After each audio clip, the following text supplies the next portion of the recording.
सावंतवाडी येथील सिंधुमित्र सेवा सहयोग प्रतिष्ठान आणि उपवडे ग्रामस्थ यांच्या संयुक्त विद्यमाने उपवडे गावात आयोजित करण्यात आलेल्या निःशुल्क रोग निदान व चिकित्सा शिबिराला उत्स्फूर्त प्रतिसाद लाभला।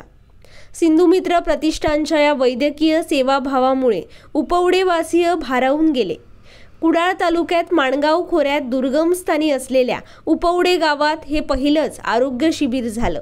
उपवडे शाळा नंबर 1 येथे घेण्यात आलेल्या या शिबिराचं उद्घाटन धारगळ येथील आयुष हॉस्पिटलच्या स्त्रीरोग प्रसूती तज्ञ डॉक्टर अंकिता मसूरकर यांच्या हस्ते करण्यात आलं। यावेळी उपवडे सरपंच अजित परब, उपसरपंच सदानंद गवस, गाव प्रमुख बाळकृष्ण दळवी, सिंधुमित्र प्रतिष्ठानचे डॉक्टर प्रवीण कुमार ठाकरे, हृदयरोग तज्ञ डॉक्टर नंददीप चोडणकर, नेत्ररोग तज्ञ डॉक्टर विशाल पाटील, स्त्रीरोग तज्ञ डॉक्टर अंकिता मसूरकर, डॉक्टर राहुल गवाणकर, माणगावच्या परब हॉस्पिटलचे physician doctor Chetan Parab, doctor Swapnil Parab, निवृत्त शिक्षक विश्राम दळवी, स्वप्नील पाटकर, संतोष राऊळ, ज्येष्ठ नागरिक रामचंद्र कदम, निवृत्त शिक्षक विश्राम दळवी, माजी सैनिक शंकर भरड, अरविंद राणे, वनिता सावंत आदी उपस्थित होते।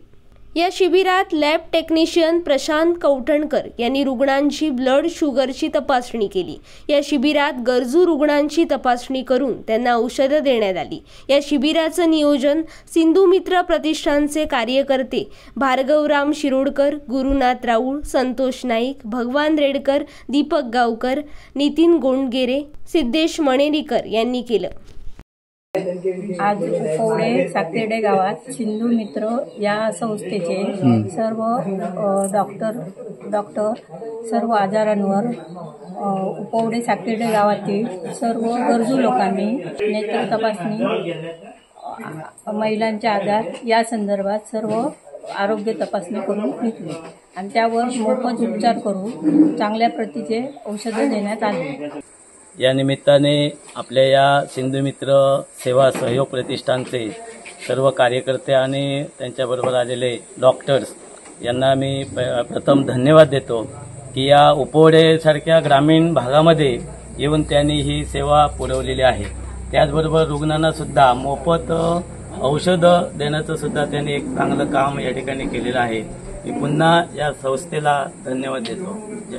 या ठिकाणी ग्रामीण भागात किंवा मागास या भागामध्ये जी सेवा त्यांनी दिलेली आहे, म्हणजे जे अगदी वृद्ध ठिकाणी ग्रामस्थ असतील किंवा इतर जे आजारी व्यक्ती असतील त्यांना एक प्रकारे जे अनेक प्रकारचे व्याधींवर रोग निदान असेल किंवा औषधोपचार असेल हा मोफत निःशुल्क दिलेला आहे। त्याबद्दल मी या उपवडे गावाच्या वतीने त्या सेवा प्रतिष्ठानचा धन्यवाद किंवा आभार मानतो। धन्यवाद।